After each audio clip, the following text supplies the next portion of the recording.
स्वाति सिंह जी। राधा वल्लभ सिंह। राधा वल्लभ श्री हरिवंश महाराज जी।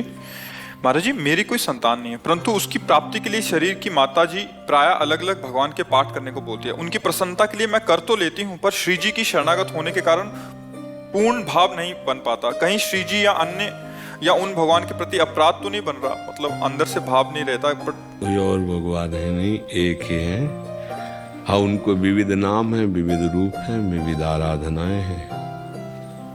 हमारी समझ में तो भक्ति के 3 स्वरूप हैं। एक है वैधि, एक है गौड़ी और एक है अनुरागात्मिका। वैधि भक्ति में शास्त्र विधान के अनुसार भक्ति की जाती है। गौड़ी भक्ति में भगवान की किसी एक नाम रूप की प्रधानता, ऐश्वर्य महिमा, भगवान ऐसे, भगवान ऐसे। और अनुरागात्मिका भक्ति में मेरे लाडले, जैसे अपने वृंदावन की उपासना, बांके बिहारी लाल राधा वल्लभ। यहाँ भगवान नहीं बोले बांके बिहारी भगवान की जय, ऐसा नहीं बोला है। बांके बिहारी लाल की जय, राधा रमण लाल की जय, राधा वल्लभ लाल। इस अनुरागात्मिका भक्ति में फिर दूसरों न कोई, मेरे तो गिरधर गोपाल। इसमें सिद्धांत नहीं है कि हम किसी अन्य वासना या कामना की पूर्ति के लिए किसी और के आगे हाथ भी जोड़ दे। बने तो रघुवर ते बने, ये अनुरागात्मक। बने तो रघुवर ते बने, बिगड़े तो भरपूर, तुलसी औरन ते बने, ता बनिबे पे धूर। ये प्रेम लक्षणा भक्ति का। अब अगर यहाँ कोई जुड़ता है तो समझना चाहिए कि प्रेम लक्षणा भक्ति का गढ़ है ये वृंदावन। अच्छा, संतान आदि या सुख आदि जैसे ना चाहने पर दुख अपने आप आ जाता है, ऐसे ही अगर योग है संतान का तो आप ना भी चाहो तो हो जाएगा। देखो ना, कितने ऐसे लोग खाने की व्यवस्था नहीं, चाहते भी नहीं कि संतान हो, पर कई संतान हो जाती क्योंकि योग है। बहुत धन है, ऐश्वर्य है, वैभव है, पर योग नहीं है। पति पत्नी सुंदर हैं, सारी व्यवस्थाएं हैं, डॉक्टरी भी करवा चुके, सब व्यवस्था, पर योग नहीं है। तो योग ना होने पर फिर नहीं होगा। अब उसमें आप कोई पाठ करो, कोई ऐसा करो, कुछ ऐसा करो, फिर ना हो तो फिर आप उसमें भगवान पर अश्रद्धा करो, वो तुम्हारा अज्ञान होगा। अश्रद्धा से भगवान में कोई फर्क नहीं पड़ता है। श्रद्धा करोगे तो तुम्हारा मंगल हो जाएगा। अगर योग नहीं है तो कुछ भी किया जाए संतान नहीं हो सकती। जैसे श्रीमद् भागवत में कथा आती है कि आत्मदेव नाम के ब्राह्मण के पास खूब ऐश्वर्य संपत्ति सब थी। पत्नी थी जिनका नाम धुंधुली था। अब पति ने बहुत साधना की, दान पुण्य किया, बड़े विद्वान थे वो तो, सब अनुष्ठान किए, लेकिन संतान नहीं। और हार करके इस बात में जल करके कि अब जाके जंगल में मैं आत्महत्या कर लूंगा, मेरे तो संतान है ही नहीं। तो जंगल में गए तो देखा सन्यासी जी आ रहे थे, तो उनके चरणों में गिर पड़े, रोए बहुत। भगवान, मैं तो यहाँ शरीर ही छोड़ने आया था, क्यों चिंतित हो तुम? बोले संतान हमारे नहीं। तो उनका, मैं योग देख रहा हूं तुम्हारे भाल में संतान की रेखा नहीं। तो उनका, महाराज अब हम तो जिएंगे नहीं अगर संतान नहीं मिला। तो उनका, भाग्य में रेखा नहीं है संतान की, मान लो सुखी हो जाओगे।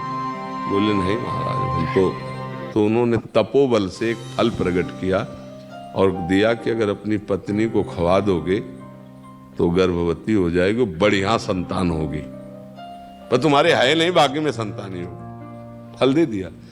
फल लेके गए, अपनी पत्नी से कहा ऐसा है, तो उसने कहा हम खा लेंगे, विश्वास में दे दिया। और उसने अपनी बहन को बुलाया और कहा कि हम तो कभी गर्भ धारण नहीं किया, तुम्हारे तो कई बच्चे हो गए, बड़ी पीड़ा होती होगी प्रसव के समय, 9 महीना पेट में धारण करना, फिर हम कुछ खा नहीं पाएंगे। और कई तरह की कल्पना करके अपनी बहन से कहा कि तुम एक काम करो, तुम गर्भवती हो, मैं नाटक करूंगी गर्भवती का, और जहां संतान हो तो मुझे दे देना और मैं तुम्हें पैसा दे दूंगी, और तुम ये अपने पति को कह देना कि संतान मर गए। ऐसे और परीक्षा के लिए इस फल को हम गाय को खवा देते हैं, तो गाय को वो फल खवा दिया। अब वो समय से जब उनकी बहन के लड़का हुआ तो वैसे ही नाटक पूरा हुआ, पैसा उधर चला गया उधर। अब ये हुआ कि आत्मदेव ब्राह्मण के पुत्र हुआ, बड़ी खुशी हो गई।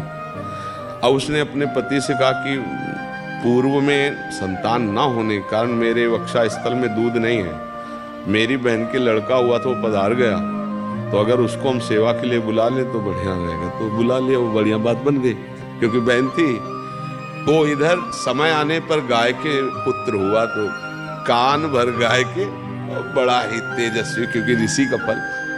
अब देखो भाग्य में पुत्र नहीं है तो नहीं हुआ ना, और आत्मदेव को लग रहा है कि मेरे पुत्र हो गया। अब वो दुराचारी इतना बाल्यावस्था से खेलते हुए बालकों को कुएं में डाल दे, और जब जवान हुआ तो फिर पिटाई शुरू की अपने माँ की और पिता की, सबकी। मार मार के एक बार तो इतना माँ को मारा कि वो प्राण त्यागने के लिए कुएं में गिरी और मर गए। बड़ा अत्याचार। वो तब गोकर्ण जी से, वो बड़े शांत और शास्त्र ज्ञानी, आत्मदेव जी ने प्रार्थना, बेटा मेरा कल्याण कैसे होगा, मैं तो फंस गया पुत्र मोह में, और ये धूर्त ऐसा पुत्र पैदा हुआ। तो उनका पिताजी, भगवान का आश्रय लो, लोक धर्म का त्याग करो, संतों की समाज में बैठो तो तुम्हें पता चलेगा जीवन का लाभ क्या है। धर्मम भजस्व सततम त्यज लोक धर्मान, सेवन सदा साधु पुरुषं जहि काम तृष्णाम, अन्यस्य दोष गुण चिंतन मास मुक्त्वा, सेवा कथा रसमहो नितराम पिबत्तुम। ये उपदेश किया। वो गए और भगवान का चिंतन करते हुए उनका, अब ये घोर पापाचारी पाप करके फिर वैश्याओं के संग उनके प्रभाव से मरा भूत बना। तो उसी के लिए गोकर्ण जी ने भागवत की कथा कराई, तो नहीं हुआ ना पुत्र। सब पूरा नाटक रच दिया गया, लेकिन नहीं हुआ उनसे, क्योंकि भाग्य में नहीं था। हमें लगता है कि हम अपने इस बात को अंदर से जानते हुए कि हमारे भाग्य में यदि संतान होगी तो हो ही जाएगी, और नहीं है तो फिर नहीं होगी, ये पक्का है। तो होगी तो श्री जी से, प्रियालाल से, और अगर इनसे नहीं होगी तो फिर किसी से भी नहीं होगी। इतना तो समझना है कि हमारे श्यामा श्याम से यदि नहीं हुआ तो है तो सब इन्हीं की विभूतियां हैं, तो सब इन्हीं के स्वरूप, फिर किससे होगा। इसलिए हम अपनी अनन्यता, अपनी भक्ति, अपने आराध्य, ऐसा तो। और अगर अभी अनन्यता नहीं आई है, भक्ति गौड़ी है, और आपका मन कहीं किसी देवता की आराधना करता है, तो कोई पाप है नहीं, वहां भी समझ लीजिए कि ये भी भगवान की विभूतियां ही तो हैं। पर हमें लगता है यदि प्रभु श्री कृष्ण से, प्रियाजू से नहीं बना तो किससे बनने वाला है? सब तो इन्हीं के अंश हैं, इनसे नहीं बना तो किससे? देख लेना चाहिए, किसका प्रश्न है? हाँ, देख लेना चाहिए, विचार पूर्वक देख लेना चाहिए। यही हम इनसे कह देते हैं, हमारे भी आपने सब संतुष्टि कर दी थी महाराज जी जी, तो हमारी पत्नी के भी नहीं है जी, इनसे भी हम यही कह देते हैं जी, श्री जी को जब देना होगा जी, तो दे देंगे, जी। नहीं तो स्वयं आ जाएंगी। हमारे इसमें श्री जी की सेवा में कई ऐसे परिवार हैं जिनकी संतान नहीं हुई, आजीवन के लिए अब ब्रह्मचर्य लेकर खूब भजन साधन और प्रभु को अपना मान लिया, जीवन कृतार्थ हो गया। समझो, अगर हमारे पास संतान नहीं तो भगवान ने कर्तव्य से बचा दिया, प्रपंच के कर्तव्य। अब हम परम कर्तव्य में लग जाएं, दोनों पति पत्नी, खूब नाम जप करें, खूब भजन करें, भजन करके भगवान को प्राप्त कर लें, सब कुछ हो गया। जिसको भगवत प्राप्ति हो जाती है वो सब ऋणों से मुक्त हो जाता है। देव ऋण, ऋषि ऋण, मातृ ऋण, पितृ ऋण, एकादशी स्कंद में भगवान वर्णन करते हैं। हाँ, अगर कुछ उपाय आदि करने से तो गृहस्थी धर्म अच्छा है, लेकिन उपाय के बाद भी यदि सफलता नहीं तो राजी रहना सीखो कि भाई अब हमारे प्रारब्ध में नहीं है, अब नहीं है तो फिर क्या उपाय किया जा सकता है। तो उसको धैर्यपूर्वक सहना चाहिए, फिर अन्य उपाय नहीं करना चाहिए कि हम इधर से उधर से, फिर वो वही धुंधकारी वाली बात।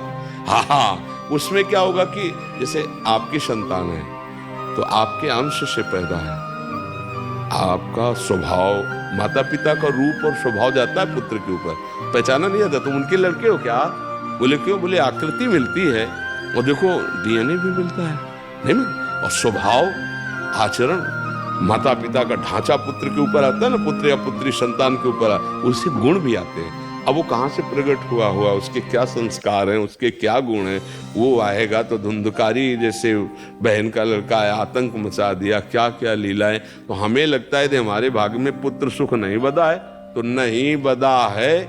अगर जबरदस्ती करोगे तो हो सकता है कि फिर आपका जीवन क्लेशमय हो जाए, आनंद छूट जाए। इसलिए भगवान को अपना मान लो, जो मानो इनको ते, पुत्र मानो तो भी राजी है, पिता मानो तो भी राजी है, भगवान तो बहुत करुणामय है। इन्हीं को अपना मान के फिर भजन करे, क्योंकि जब प्रारब्ध में नहीं है तो फिर भजन करे, भजन से भगवत प्राप्त। और देखो जिनके पुत्र हैं उनके लिए विमाने थोड़ी आ रहे हैं भाई लड़का है तो विमाने गली में रोते घूम रहे कि हमारे लड़के ने सब कुछ लिखवा लिया और घर के बाहर कर दिया आपको। आए बहुत से लोग तो महान दुखी हैं, हाँ संतान भी दुखी। हाँ तो इसीलिए नाम जप करो। अच्छा संतान हुई, कुमार्गामी हुई, जेल गई, पूरा जीवन जलता है माता पिता, देखिए पूरा माता पिता जीवन भर जल। कितने ऐसे वृद्ध लोग हमें मिले जो अच्छे ऐश्वर्यवान थे, उनके पुत्रों ने पैर छू छू करके सब अपने अंदर में कर लिया और जो धक्का मार के बाहर निकाल दिया, रोते घूम रहे। तो जरूरी नहीं कि पुत्र प्रकट होगा तो सुख ही देगा, और अगर विधान में सुख है, पुत्र सुख है, तो बिना प्रयास के हो रहे हैं। रोकना चाहे तो नहीं रुकेंगे। अगर 4 संतान 5 जो भी होना हो जाएगा। देखो ना गांव में, देखो ना खाने को नहीं 4-4 लड़के हैं, तो हमें लगता है भगवान के आश्रित रहे और जैसे प्रभु हमें रखे हमें राजी रहना चाहिए। इधर उधर ज्यादा परेशान नहीं होना चाहिए, नहीं उसमें धोखा भी हो सकता है, जीवन अशांत भी हो सकता है।